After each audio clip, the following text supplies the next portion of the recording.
let's talk about Nick Mullens. Nick Mullens is funny because I started writing about him in 2018. I was really impressed. The way he came in and replaced CJ Beathard and started winning when he had been on the practice squad and really hadn't been prepared to play. I love Nick Mullens' story. I've never said he's a better quarterback than Jimmy Garoppolo. I just love Nick Mullens' story. And I think the Niners offense can function well and win with Nick Mullens at quarterback. They've never been in a quarterback controversy. Jimmy went to the Super Bowl last season. He deserved to be the starter this year. But what I've also always said is if Jimmy were to get hurt, I think Nick Mullens can run this offense almost as well, if not as well. And today, what you saw from him was, I think what you saw, jittery Nick, just like jittery Jimmy. Guy who hasn't played, there was no preseason. He didn't play last year. It's been more than a year since he's had live action. And you could tell, first few plays, the timing was off. He's running around in the pocket, holding the ball too long. The throw to the sideline to Trent Taylor was a dead duck. And the interception was a bad decision. Mike McGlinchey gave up the pressure. Just take the sack. Don't throw the ball. I mean, the interception was like a 5-yard pass. So all that looked like, oh, this guy's not ready and the Niners can't win with him. Then he settled down. In series number 3, he settled down and ended up the game 8 for 11. I mean, he played better than Sam Darnold did. And I think it's important that the Niners didn't just go into the second half and run and have Nick Mullens throw the ball. Not at all. Because Nick Mullens has to play next week and maybe the week after that and the week after that. And you need to build up some rhythm, some confidence because he didn't play in preseason. He didn't play last year. It's been a while. So he was shaky at first. He settled in. He completed a bunch of passes in a row. And now you look at next game against the Giants. That's a team that stinks. They're almost as bad, if not worse, than the Jets. They lost Saquon Barkley today. Mullens should beat him. I think it was very encouraging that Nick Mullens came in, showed his rust, which was to be expected, and then improved. Because I got a lot of people saying Nick Mullens stinks and you're making excuses for him. Hey, man, he's the backup quarterback of a team that needs to win the Super Bowl this year. He's going to give the Niners a chance to stay in contention. That's all you can ask for him. You guys are grading him like he's a top 15 pick, like he was given a $20 million signing bonus and was supposed to be a franchise quarterback. No, he's just a high-level backup who has created a career for himself and is going to save the 49ers season or not, one or the other. We'll find out. You guys should probably be pulling for him because if you want to enjoy watching football this year, you're going to need Nick Mullens to step up because right now the Niners season is on the brink of collapse. If they lose to the Giants next week, I mean, let's see, people grade Mullens the way you grade Jimmy. Yeah, I mean, dude, they're on different grading scales. Jimmy Garoppolo is a franchise quarterback making $27 million a year. When we grade him, we're saying, is he worth it? Not is he good? Yes, he's good. He was good today. He wasn't good last week, but he's a good quarterback who wins. Is he worth $27 million? That's what we need to see. With Nick Mullens, it's not, is he worth $27 million? He's not making $27 million. It's, is he the best backup the team can have? So far. Can the Niners win with him if he has to play? I think so. What more can you ask for? Who do you want to be your backup quarterback? Someone better than Jimmy Garoppolo? Because whenever Nick plays, everyone's like, oh, Jimmy's better. Jimmy's better. Well, I would freaking hope so. That's a pretty low bar for the starting quarterback to be better than your backup.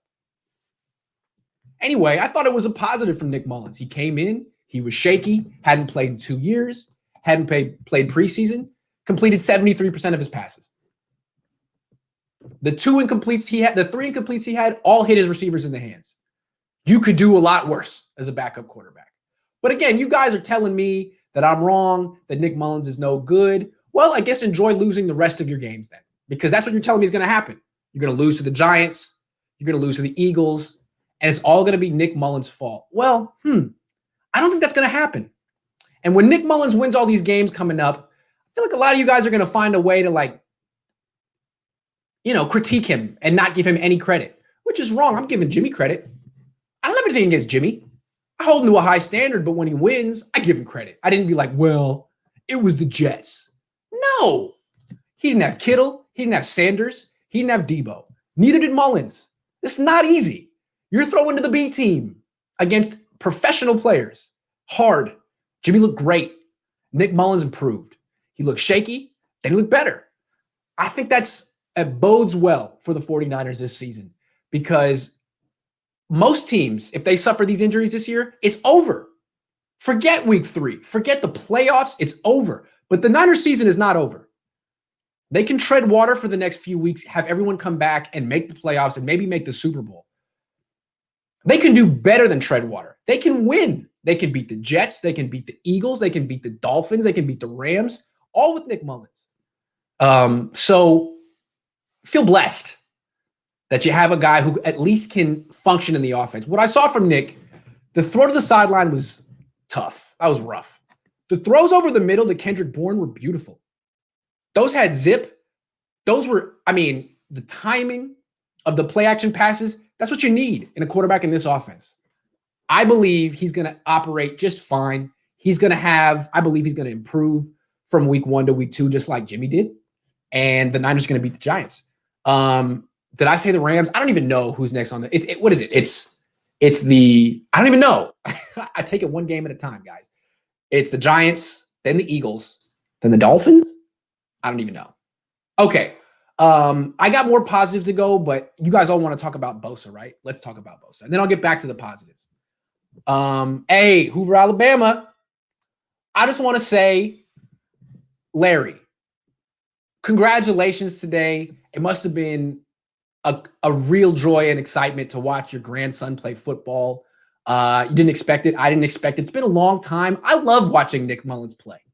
He has so much moxie, and I love it about him. So congratulations. I hope you enjoyed it. I enjoyed it. We all enjoyed it. And thanks for watching the Periscope. You guys are being so hard on Nick Mullens. What did you expect him to do? What did you expect him to do in this game? To be 10 for 10? Hadn't played in 2 years.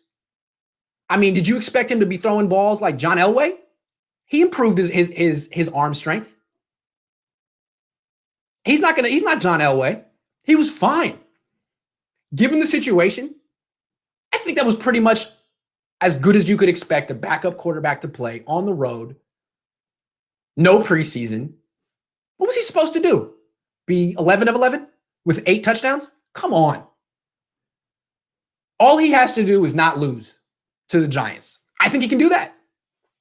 And if he beats the Eagles, if he beats Carson Wentz, then all of a sudden, you got a guy with real trade value. Remember, the Niners had offers for this guy, and they said, nah. And they were smart. Is Mullens better than Elvis Grbac? Hell yes. I don't know if you guys remember Elvis Grbac, but that guy was not good. He was like a toolsy guy. He was tall. He had a strong arm. He was not particularly a quick processor of information. He wasn't particularly poised and confident. They have nothing in common. Oh, I like this. Finally, we get some non-biased Mullens analysis from the Mullens haters. Offense changed today with Mullens, a lot more under center. Yes, it did. Yes, it did. Let's be real clear. What we saw with Jimmy under center, with Jimmy in the game and with Mullens in the game were two different offenses. With Jimmy, we saw the Patriots offense, 2017, shotgun, quick passes, right? With Nick, we saw under center, play action, bootlegs. Not that Jimmy can't bootleg, but knee brace, high ankle sprain. It wasn't what was working for him today. Mullens comes in, all of a sudden, play action bootleg, throw underneath to the tight end, to whoever. That's just the Shanahan offense. That's the offense Shanahan would call every week if his quarterback was Kirk Cousins or Matt Ryan. So give Shanahan credit for, he says Mullens' game is play action. Yeah, well, Kirk Cousins' game is play action. Shanahan's offense is play action. It's run first, play action second, and avoid drop back passing as much as physically possible. So yeah, would Nick Mullens be an all-pro quarterback in another system? I don't know. But on this system, he does what's required. So they should win next week. Yeah, his play action passes are nice. His play action throw over the middle, footwork's perfect, snaps his head around quickly so we can see the field. Quick release, nice little zip. Couldn't really do it much better. That 15-yard throw over the middle he makes, you couldn't really do it much better. And it's like the bread and butter play in this offense. So, yeah. I think that the reason people are so hard on Nick Mullens is because I said I like him. So people are like, well, he better be Steve Young then. I'm like, well, come on, man. This is an undrafted free agent. What are we expecting? Like, guys, 6'4" guys with rocket arms and scrambling ability don't slip through the cracks. He's an undrafted free agent who was playing free safety on the practice squad. He's a good story. He developed himself essentially. Who does that? I, for one, pulling for him. Sorry. Sue me. Does that make me unbiased? Does that make me biased reporter? I don't care. I don't care. I'm friends with Larry Mullins and you're not. So what does that say? That's right. Me and Larry we go back. That's right. Shout out Larry Mullins. Shout out the whole Mullins crew. Great family.